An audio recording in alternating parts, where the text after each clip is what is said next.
উপস্থিত মুসলিমবৃন্দ, আপনারা এর মধ্যেই শুনেছেন এবং আপনারা জানেন যে আজকে আমরা এখানে একত্রিত হয়েছি আমার ছোট ভাই আরাফাত রহমান পপু তার দশম মৃত্যুবার্ষিকী উপলক্ষে যুক্তরাজ্য বিএনপি মিলাদ মাহফিলের আয়োজন করেছেন। সেই মিলাদ মাহফিলে আমরা সকলে উপস্থিত হয়েছি। প্রিয় মুসলিমবৃন্দ, আপনাদের সকলকে আমি যেমন অনুরোধ করব, আজকে আমার ছোট ভাইয়ের মৃত্যুবার্ষিকীর উপলক্ষে তার জন্য, তার আত্মার জন্য দোয়া করার জন্য। একই সাথে আমরা যারা এখানে উপস্থিত হয়েছি, আমরা অনেকেই রাজনীতি করি বাংলাদেশ জাতীয়তাবাদী দলের।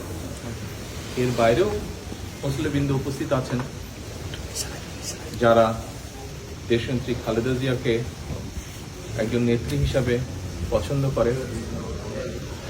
এর বাইরে যারা বিভিন্ন মাধ্যমে, ইন্টারনেটের মাধ্যমে দেখতে পাচ্ছেন, সকলের কাছে আমি অনুরোধ করব যে আমার মা দেশনেত্রী খালেদা জিয়া চিকিৎসার জন্য এসেছেন, তার সুস্থতার জন্য দয়া করে আপনারা দোয়া করবেন।